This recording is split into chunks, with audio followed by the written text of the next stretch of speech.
delighted to present Now and Then with Mr. Abhinav Ramnarayan, Capital Markets Correspondent from Reuters, London. Thank you, Abhinav, for agreeing to be with us today and to share your thoughts with our students, faculty, and staff. Amidst what must be an extremely busy period for you. So there's only about 50 of them, no pressure, who are listening in. But we do know that you do enjoy talking to students. Thank you so much for doing this for us. Before I hand this over to Akila to formally introduce Abhinav, I thought I should leave you with some guidelines for the meeting of today. All your audio and the video is being switched off and muted by the host. If you have a question during the question and answer session, do type that into the chat box and we could ask the question for you. Alternately, if you would like to ask the question yourself, you could signal through the raise your hand reaction and we could unmute you and the video would be unlocked so you can ask your question directly. Because this is, of course, a session that primarily is set for students, and we know there's lots of students on this call, we'd like to definitely get them to participate as much. So post the session, we turn quickly to Vice Chancellor Dr. Sundar, as well as Shobha Das, Dean of Graduate School of Business, for some immediate reflections, and then take on questions from students initially before we pass on to faculty. With that, thank you once again for joining us and welcome to this first session, and over to Akila. Thank you. Thank you so much, Kala. When we began VENI, which means confluence, among other things, we located our efforts at Krea's Chennai office. We wanted Krea University to make its intellectual presence felt in Chennai. Now that VENI must do its work online, I realized we can do all of what we intended first with VENI and more, because opening up a digital platform helps us reinvent ourselves in ways that we couldn't imagine before. So I'm also excited about the fact that we can keep our students and faculty at the heart of our intellectual mission, wherever they are in the world now. And so some constructive reimagining is happening as we speak.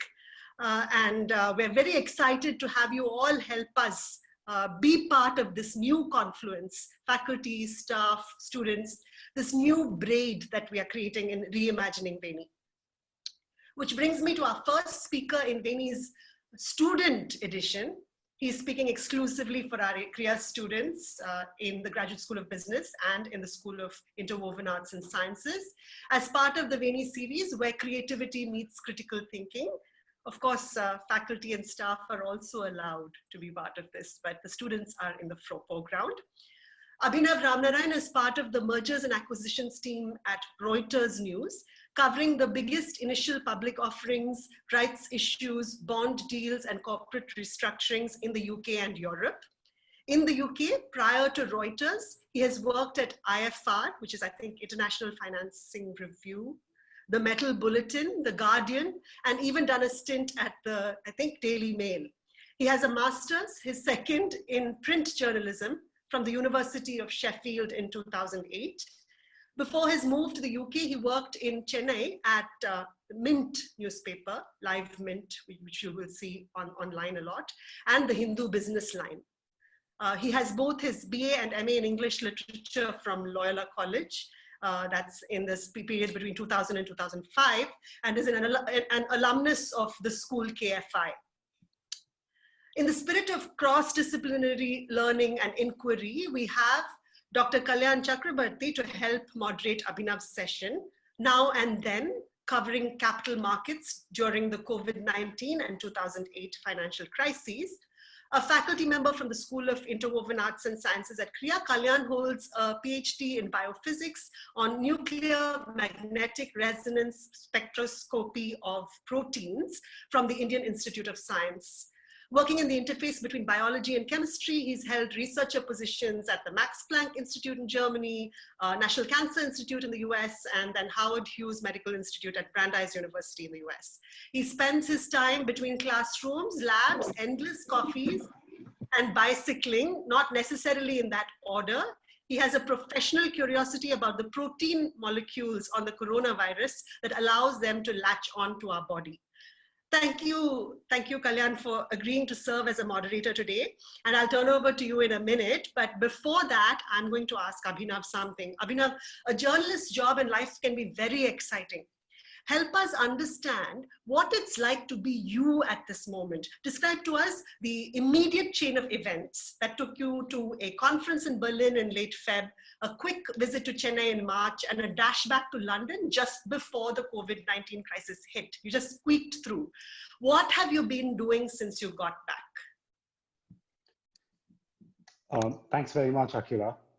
If you can all hear me, I'll start now by answering your question. I went to Berlin for a conference. At that point, I think the COVID-19 and coronavirus had become a thing. It was on the minds. It was the main topic of conversation at this conference. A little bit about this conference. It's called Super Return. It's a meeting of private equity heads from around the world, some of the biggest private equity names out there. They all sort of meet in Berlin every year, and they talk about the main subjects of conversation that concern them. And on this occasion, it was almost exclusively about coronavirus. It was quite incredible how everyone was talking about it. And even then, I listened to Stephen Schwarzman, who is the CEO and founder of Blackstone, which is the biggest private equity firm in the world and the biggest landlord in the world because they own so much real estate all over the world. And Stephen Schwarzman was talking, and he was talking about in 2008 when he looked out from an office building and looked out at all the sort of real estate all around him, and thought to himself, all of this is a great investment. And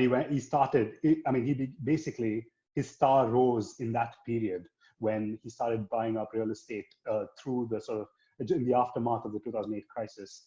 And then there was another private equity chief called Leon Black, who also talked about how he invested $50 billion in a 4-month period in 2009 in the aftermath of that crisis. And the implication was that they're prepared to do something similar now. And it was quite incredible to listen to all of this. To be honest, the worries about coronavirus or COVID-19 hadn't quite hit at the time in Europe. There was it had sort of started to spread in Italy, but it hadn't quite hit. So I came back to India for personal reasons, as you know, and spent a week with my family and so on. And then I sort of happily came back to London and came into work, and I found the world had changed. It was incredible, and I think it feels like every day has been 2 weeks of news have been packed into each single day. It is absolutely incredible.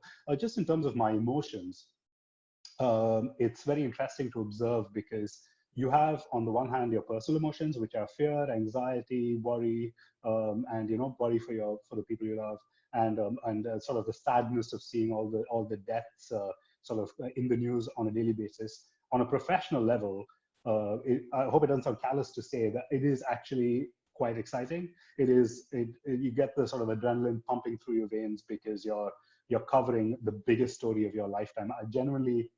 I think this is a bigger story than 2008 if you're a financial journalist. And basically, since I came back to London, we have been in meetings and we have been in discussions on a daily basis to try and figure out how we're going to cover this. And 2008 taught us that we need to be utterly prepared for the next crisis. And I think we are, and I think we're doing our best. I don't know if that answers your question, Akila, or if you want me to go a little bit more in detail. In fact, thanks, Abhinav. I mean, thanks for being here. And I know that this must be an extremely busy time, and it's also an uncomfortable time for you because it's probably early in the morning. Since you brought up the 2008 crisis, so I was just wondering that if you can say a little bit about how this financial crisis and how it's affecting the market, how does it compare with 2008, for example? So I cut my teeth covering the 2008 financial crisis. I joined The Guardian as a graduate trainee. The 2nd of October was my first day, and Lehman Brothers had collapsed. So 2nd of October 2008. And Lehman Brothers collapsed on September 25, the week before. And RBS, one of Britain's biggest banks, was nationalized that weekend. And I came in on Monday. My boss said to me, my new boss, who I was meeting for the first time, said to me, go outside the RBS building in the City of London and talk to anybody who comes out. And I was like, what is RBS?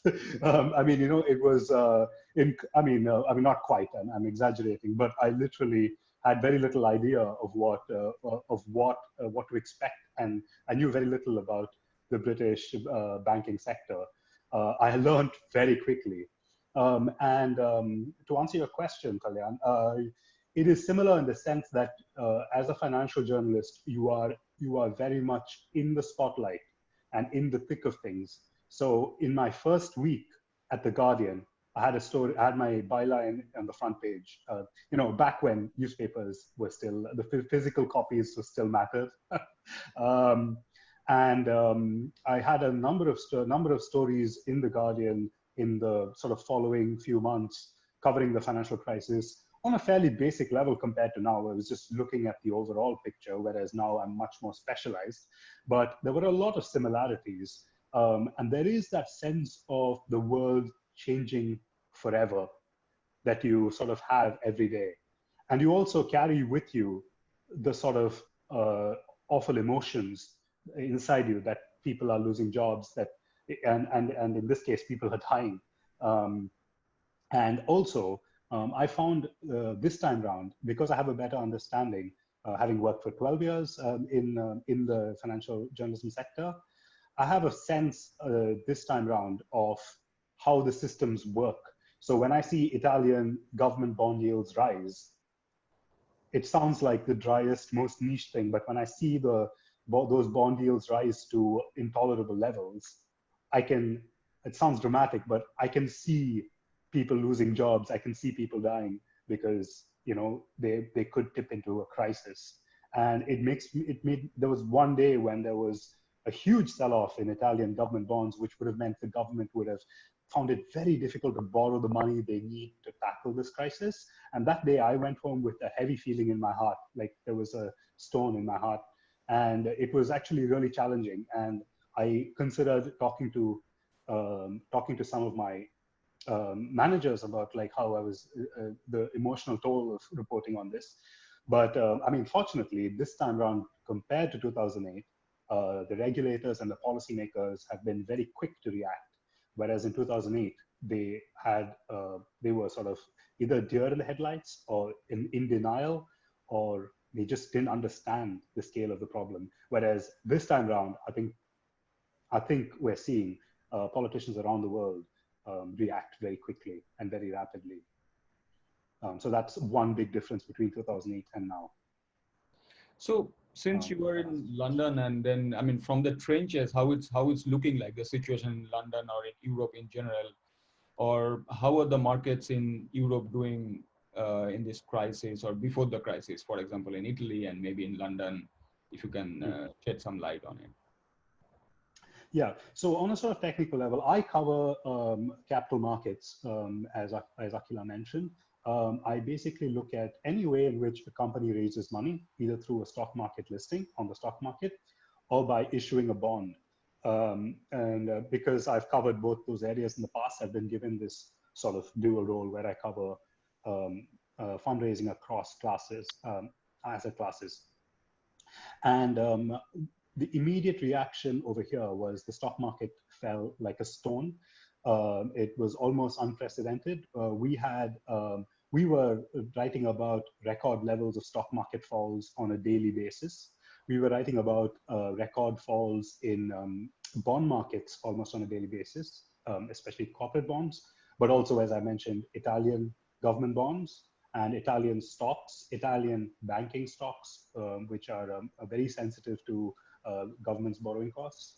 One of the first few stories I wrote was about how a lot of bankers who normally manage stock market listings for companies are now all being pulled into managing rescue deals. So what we're going to see over the next few months is a string of companies trying to raise money just to get through the next 3 or 4 months. The way I would describe the corporate market in Europe is everyone or most of the market is in brace mode. They're sort of bracing and trying to get through the next 3 or 4 months. while also scanning the data, scanning the projections to see how long this may last. Because 3 or 4 months is manageable. The problem with this crisis is the second wave of infections. And depending on how long this crisis continues, it's going to become more and more painful. I suppose when you look at Italy and why Italy has struggled so much with COVID, it's because they ran out of hospital beds. While the number of patients falling ill was within the hospital capacity, the number of deaths was at a rate consistent with countries like China and so on. But once it went beyond the bed capacity, we saw the deaths really skyrocket. I mean, it sounds a bit callous to make this sort of metaphor, but I do think that markets are in a similar place. Until a certain point, I think people can deal with it. I think the governments can pump in enough money to keep the economy going. If it goes beyond that, we are in uncharted territory. And that's sort of what we're looking at. And the other element that, that I'm looking at very closely is where the very niche parts of the financial market that the sort of everyday person, the person on the street doesn't necessarily know much about or look at or has even heard of, like commercial paper, for example, or money markets. These are sort of very dry terms to the average person, I suspect. But the freezing up of money markets and commercial paper, for example, is the means by which companies pay salaries. So there is a very real world effect. If a company like, well, I don't want to name companies because I don't want to get into trouble, but if there's a big European company that doesn't have access to what is called the commercial paper market, it's a means of borrowing short-term money to finance your day-to-day activities. If they don't have the means to access the commercial paper market, then they may not be able to pay salaries. And, and they may not be able to sort of fund their day-to-day operations, their warehousing and all that sort of thing. So it has a very, very significant real world impact. And so those are the sort of areas that as a specialist in a sort of niche sector of finance that I can look at and I can sort of try to explain the real world impact of these things, which is, I think we were caught a little bit on the hop in 2008. We weren't able to explain what's up. I don't want to speak for the whole industry, but my impression is that a lot of people were unable to explain what sort of mortgage-backed securities are, why they matter, what is CDO, what is a collateralized debt obligation, that is, I should say. A lot of financial journalists were possibly not even aware that such things existed. And again, I don't want to talk down my own community, but there were all these sort of very esoteric, very sort of niche areas of finance that we all had to learn about very quickly. This time around, we have developed some specialism, and we're trying to put our knowledge of these specialized areas of finance into use now, and to try and translate it for a wider audience, or at least that's how I see my job at the moment. Abhinav, though, I think one thing that is on everybody's mind, and since you spoke a lot about the hypothetical companies in Europe among the ability to pay salary and things like that, how do you see the Indian economy responding to this crisis going forward? I mean, that's a really good question. And again, I'm going to try not to get into trouble. I mean, I think one of the things that India has always lent on in times of trouble, and I think there are people who know this better than me. I haven't covered India for 13 years, 13, 14 years. But I think one of the things that India has always been able to lean on is the public sector banks to push them to lend money. My impression is that some of these banks, their loan portfolios are so full of non-performing loans, or what used to be called bad loans, but have since been rebranded by the banking sector as non-performing loans to make them sound a little better. They are so full of non-performing loans that I do worry about how the economy will be restarted. The other aspect is that India's public finances have not been in amazing shape for quite a long time. I'm not sure that, I still think again, other people can point to the exact numbers, I can't, but I'm not sure there is huge amount of fiscal space. Somewhere like Germany, they've been running a surplus for about 7 or 8 years, and their war chest for times like this is immense, immense.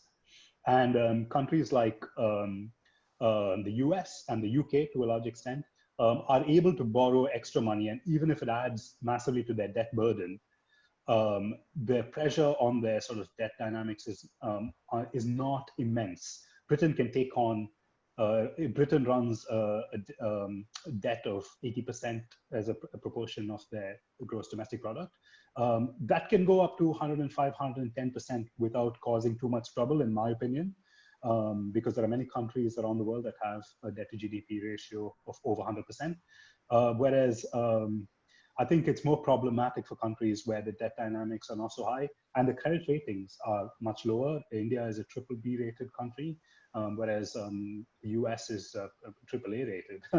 There's a huge, huge spectrum in between.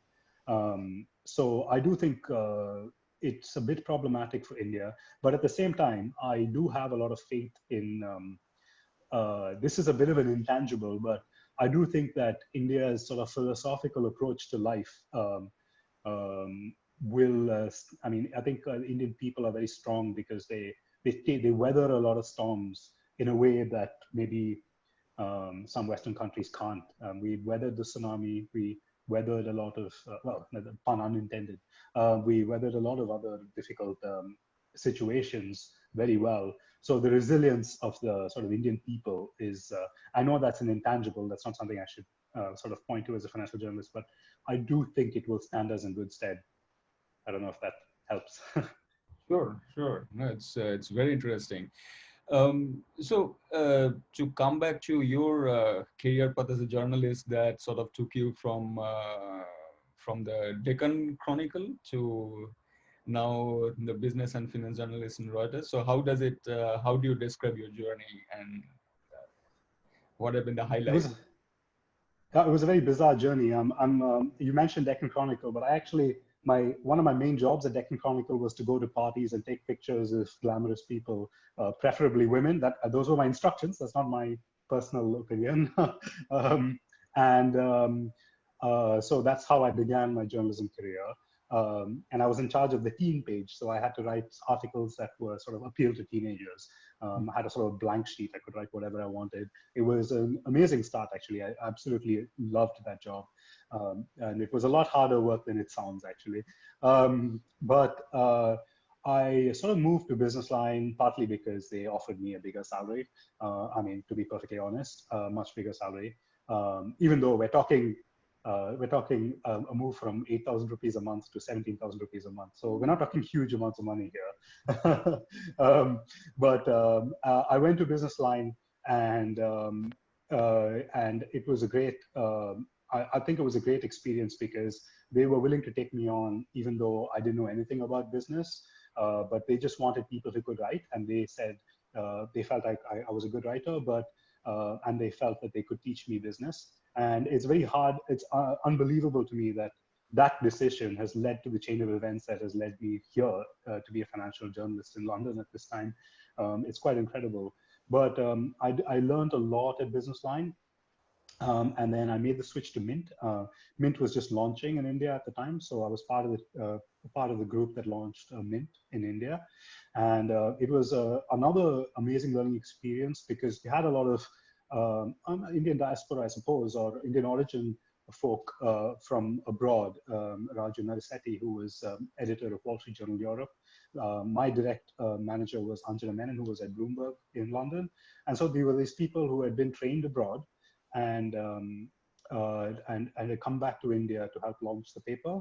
And I learned very quickly the sort of higher standards. I mean, I don't mean to talk India down, but we're still a developing sort of media industry, I think, whereas in the West, okay, I mean, I sound like such an NRI, but I do think that the media is sort of at a more developed stage in Britain, for example. And so I learned very quickly of some sort of higher standards of reporting, though to be fair, the standards of Business Line were quite rigorous and so on, but I did learn a little bit, quite a lot at Mint. And then I wanted to try my luck abroad. So I just went to study in Sheffield, studied journalism in Sheffield. And I was lucky enough to be given a graduate traineeship at The Guardian. And I applied amongst many people, and went through it was almost like being on The Apprentice. I went through a 4-month sort of process to get the job, and then finally I was chosen for it. And it was a great experience. I mean, a lot of luck along the way, but also I think I took a few risks along the way, which sort of paid off. I learned a lot on the job. The thing is, I found the whole thing fascinating. And I think, and maybe this goes beyond journalism, but when you are interested in a subject, I do think you can learn almost any subject if you're interested in it. I don't have a great, I don't have great skills of retention like some people. I didn't do very well in school, for example. I think when once I sort of sunk my teeth into a subject that I was interested in, and I became immediately interested in all the different ways in which the financial market affects our lives, and the way in which the sort of monetary systems interact and work, how the world works, was fascinating to me. Therefore, I think I was able to eventually, I mean, I did spend another 6 months freelancing for the Daily Mail and writing showbiz stories. And I do remember a time when I was given 4 paparazzi shots of Kelly Brook and Danny Cipriani and asked to write an article on it. And I was like, who are these people? I have no idea. So one of them is a sort of B-list celebrity. The other one's a rugby player for England. So, and they were dating at the time. And anyway, my masterpiece is somewhere on the internet if anyone cares to have a look at it. Yeah, so there was some ups and downs, but I do think that there were people who were willing to give me a chance along the way, and my enthusiasm probably stood me in good stead throughout. Yeah, thank you. It's very fascinating, and I'm sure that it's very interesting to our younger audience also, to the journey to from celebrity news to financial market. So there's something to look forward to. So Akila? Just because we believe in interwoven learning, I want to ask you this, Abhinav. I mean, in the Q&A, I assume that all the specialist questions about finance are going to come thick and fast from our GSB faculty and students. But before that, can you talk a little bit about how maybe doing a BA and MA in literature has prepared you for the work you're doing, or your interest in music? We really believe in a holistic approach to learning at Krea all round. It would be nice for you to reflect on that a little bit for us. Yeah, thanks very much, Akira. I don't know how applicable this will be to students in other fields, but for me personally, I think one of my strengths at work, which is not just my own opinion, but something that my managers have told me, one of my big strengths is my ability to see stories, to spot what would make a good story for readers and what would interest people. It's a skill not that many journalists have, especially when they're first starting out, when they can't quite recognize what is a story and what isn't. And even though it may be financial markets, I think it's all the reading that I've done have not only improved my language skills, but have also have improved my storytelling skills to a huge extent, to the point where I often think of writing about a corporate bond issuance. I try to think of it as a story. So I say that, for example, the company was in a sort of troubled place, and then they considered whether or not they should go to the market. And then they went out and asked some questions. They spoke to investors. They went to investor meetings. And then they tested the market, and this was the feedback they got. So as you can see, what I'm trying to do here is, and then they finally priced the bond, and they were able to refinance the acquisition of another company. Okay, so that sounds fairly dry, but what I try to do in that story is build a story, like what happened first, what started this company along this path, what happened next. And I do think that the building of stories is something that is sort of very deeply ingrained in me because of all the reading of all the incredible literature that I did throughout my bachelor's and my master's.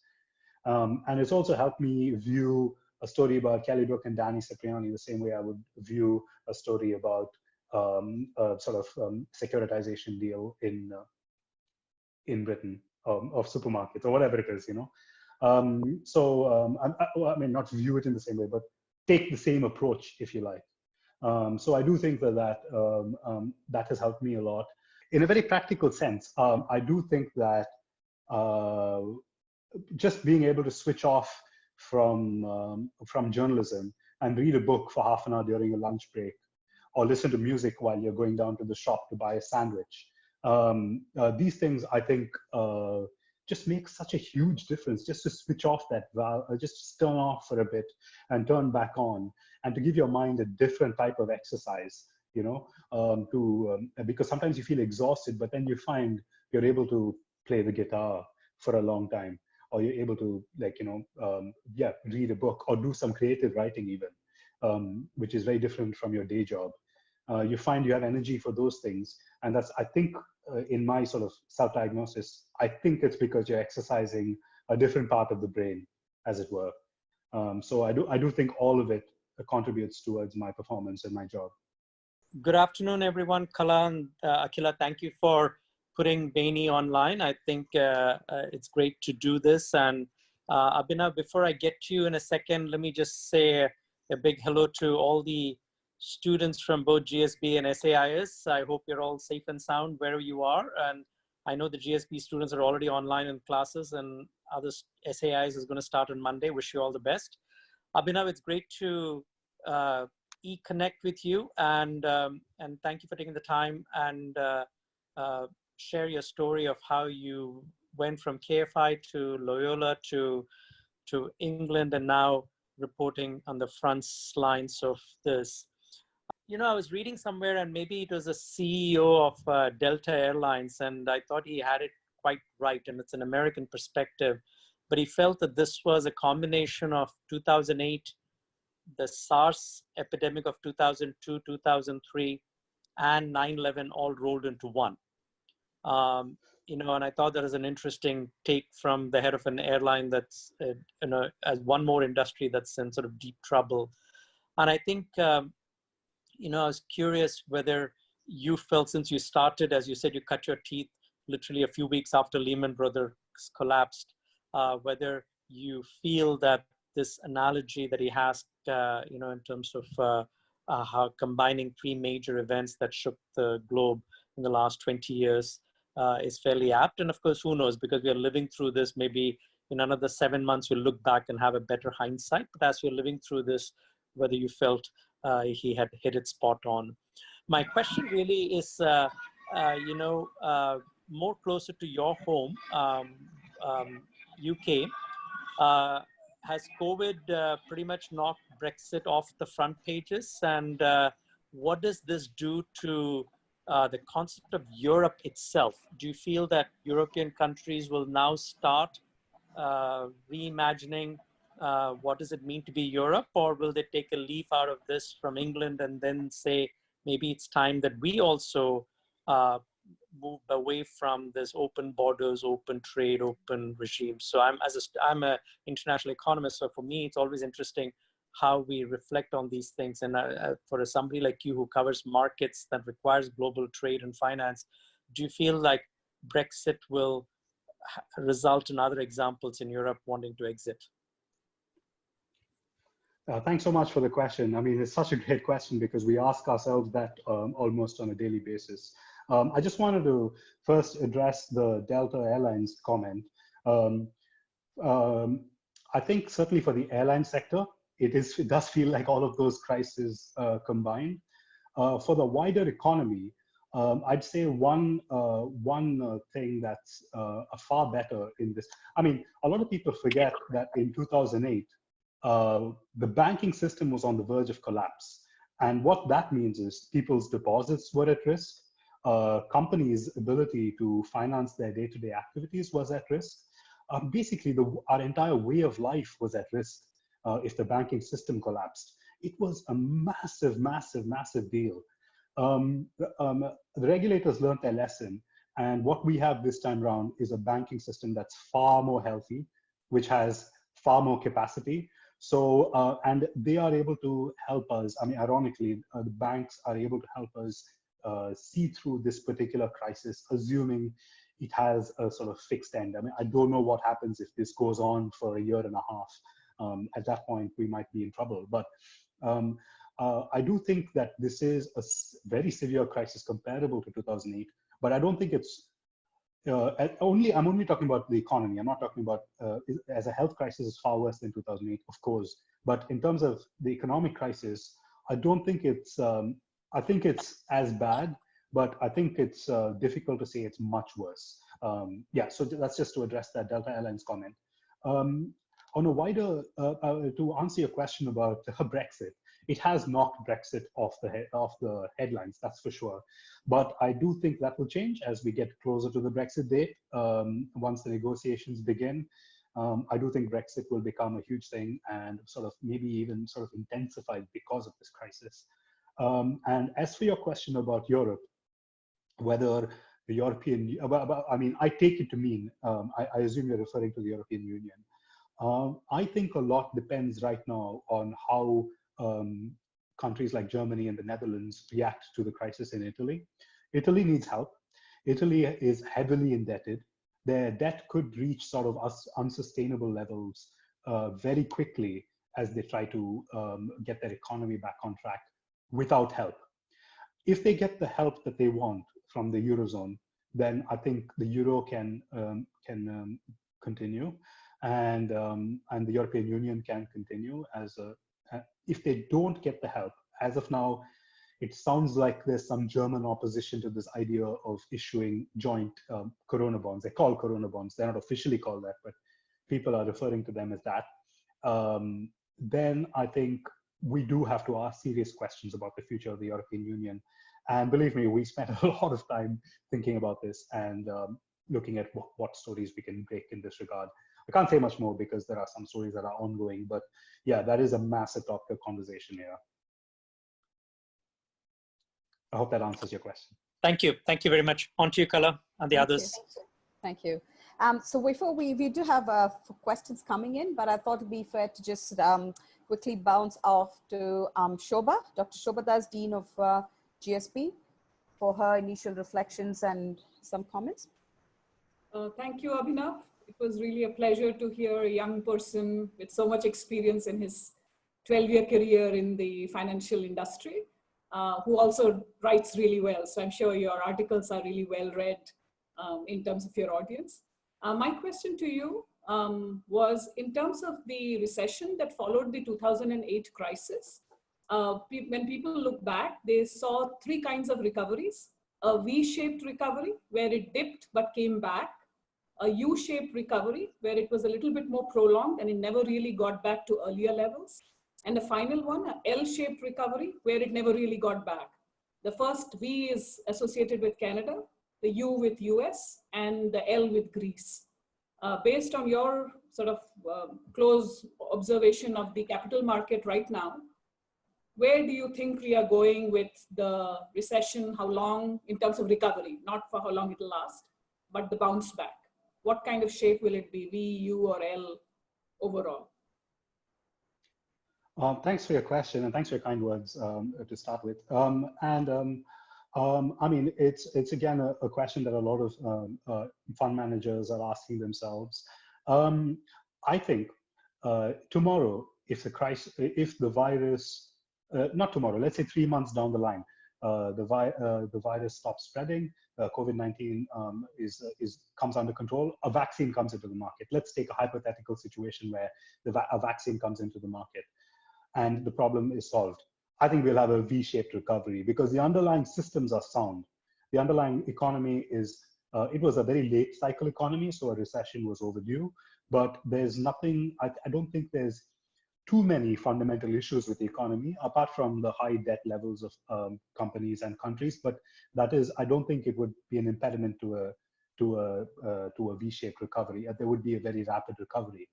The problem is the virus itself, which we're anticipating a second wave when the sort of lockdown measures are lifted. So in a sense, we are these are not my words, the words of one fund manager I spoke to. He said that we're at the mercy of the virus itself. So he is expecting a sort of what you call a W-shaped recovery, where you have a recovery, you have a very sharp recovery, but then you have the sort of second wave of the virus hitting, and then we go into lockdown again. Economies go down again. 2008 took many years to get over. I think once we get over this particular virus, if it's not too prolonged, I do think we will see a fairly rapid recovery. But maybe that's the optimist in me who's saying that. But I think we will see a quick recovery because the underlying systems, to me, especially the banking system, looks pretty sound to me. Thank you, Shobha.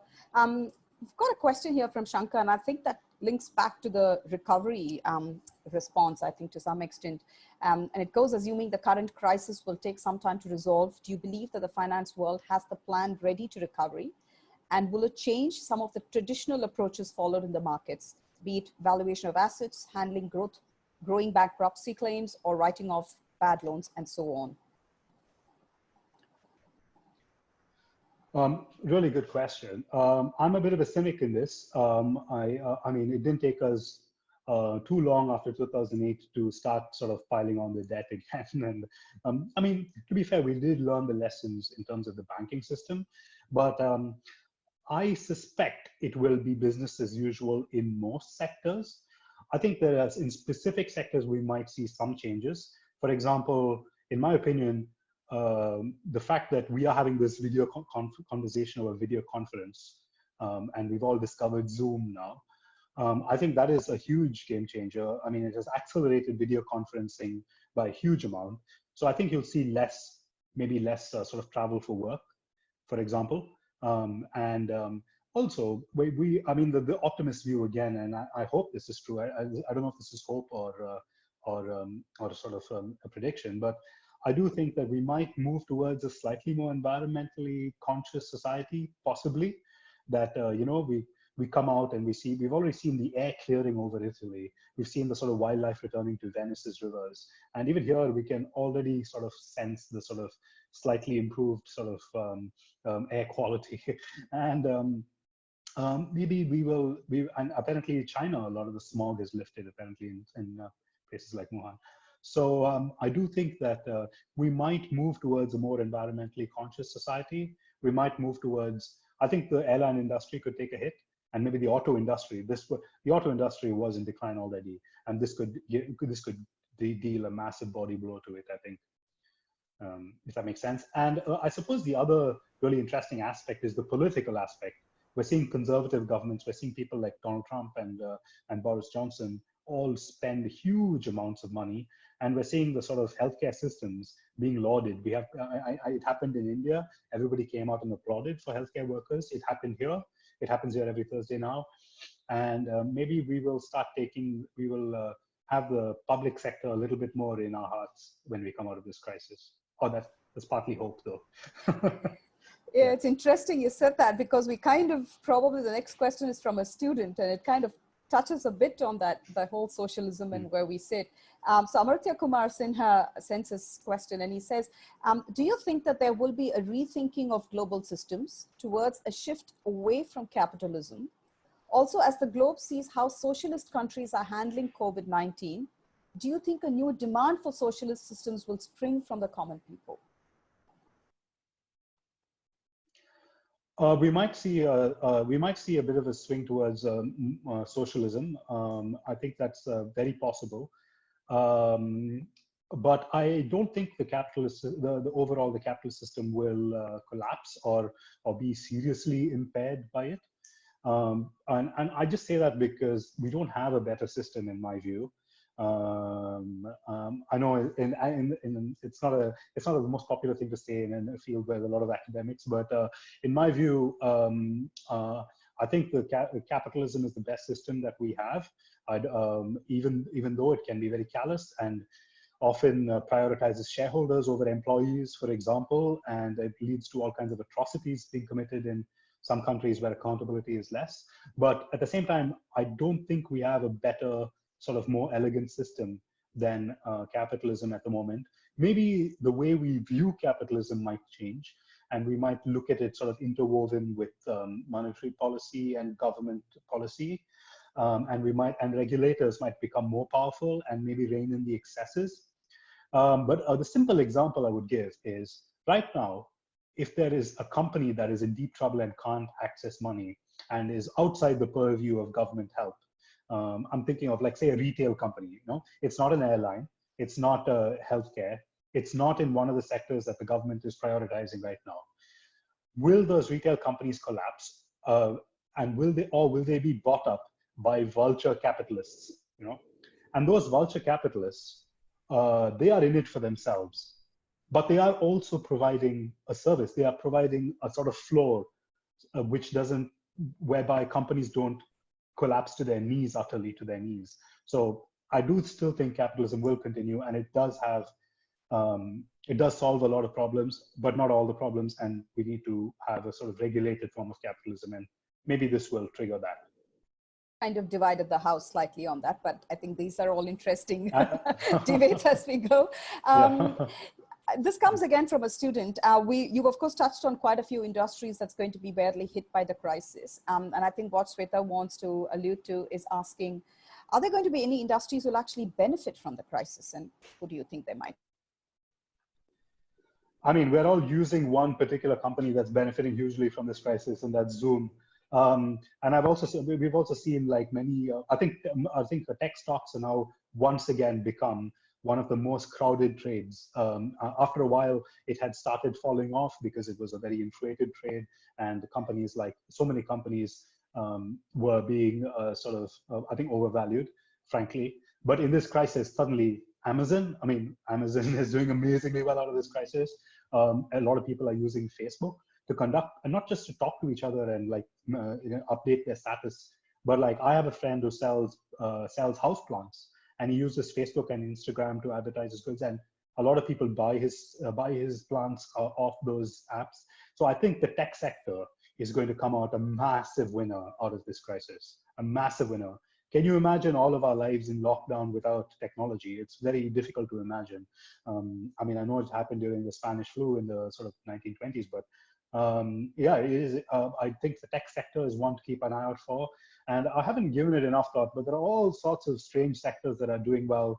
Pet care companies are doing really well because a lot of single people are adopting pets, you know, just so that they don't feel lonely.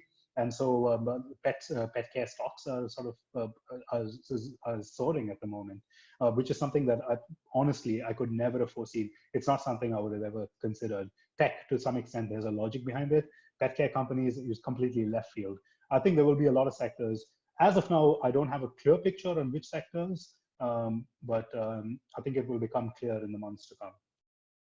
Thanks, Abhinav. This is a question from Gaurav Raina, and kind of goes a little away from very finance, and it says, might the ability of spotting stories lead to insights on what the next story might be?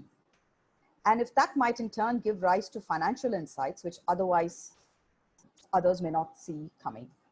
Building narratives does help you see a little bit in the future. I think you can see how things will play out. You can see how some measures will play out.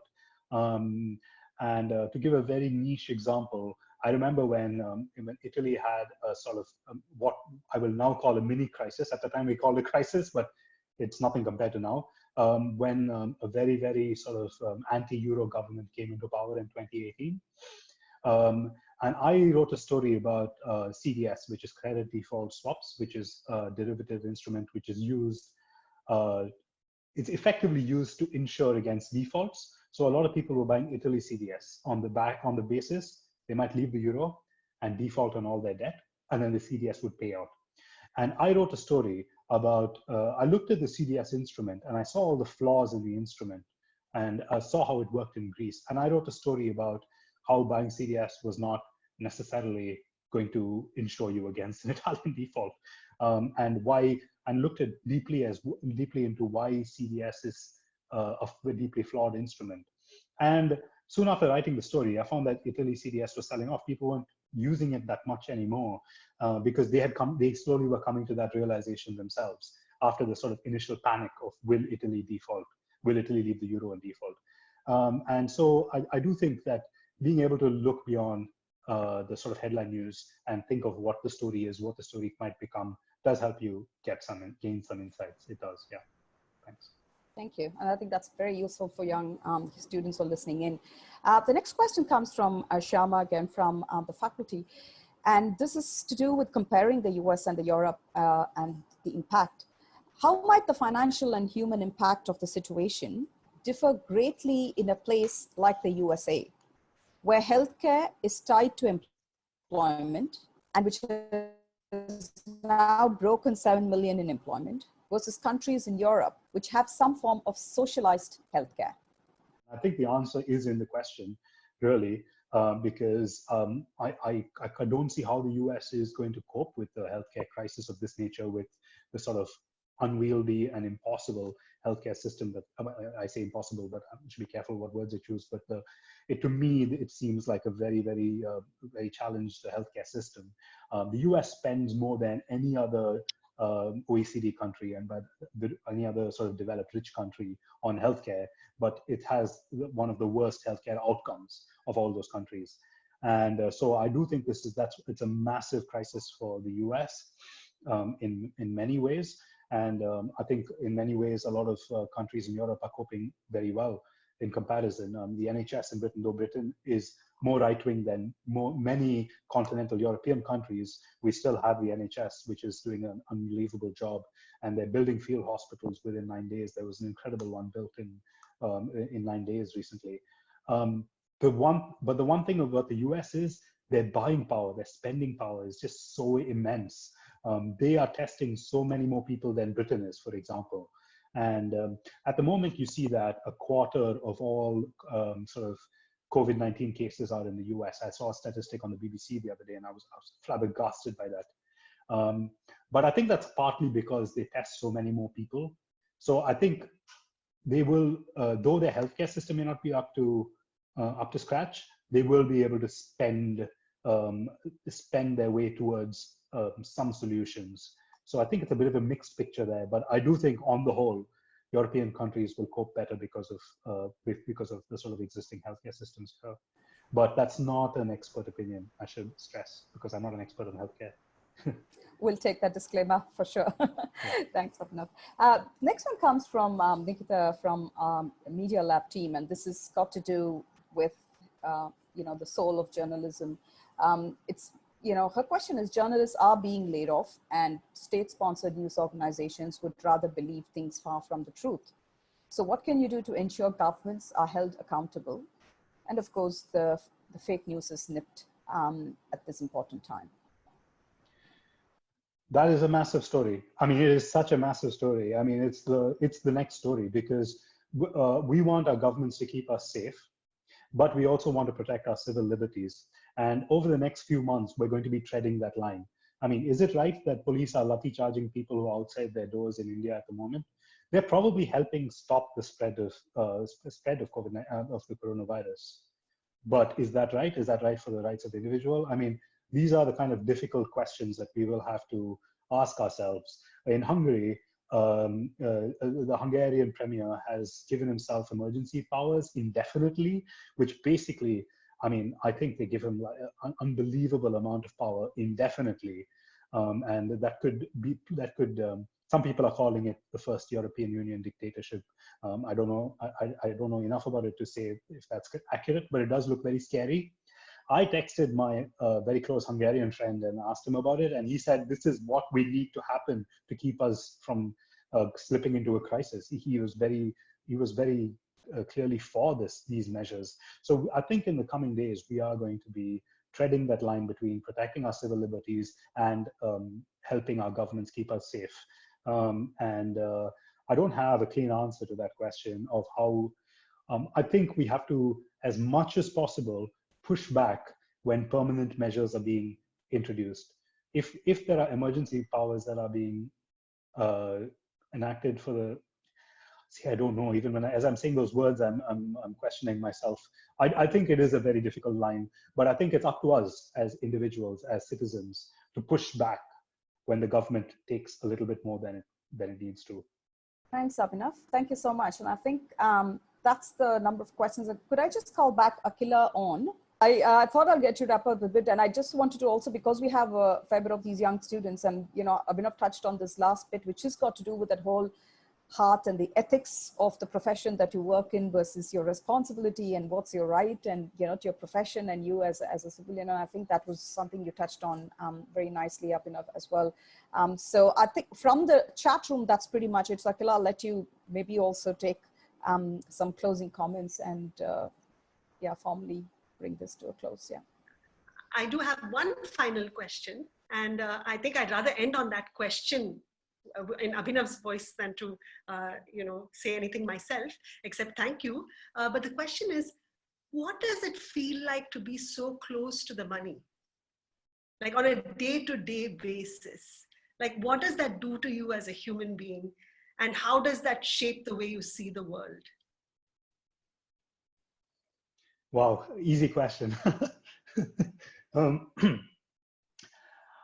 I mean, I would have to have a little think. I mean, it does, I mean, being very close to, I mean, as you say, I talk a lot to bankers and civil servants and people who are sort of very close to the money, as you were, and very wealthy themselves. A lot of them are incredibly wealthy people.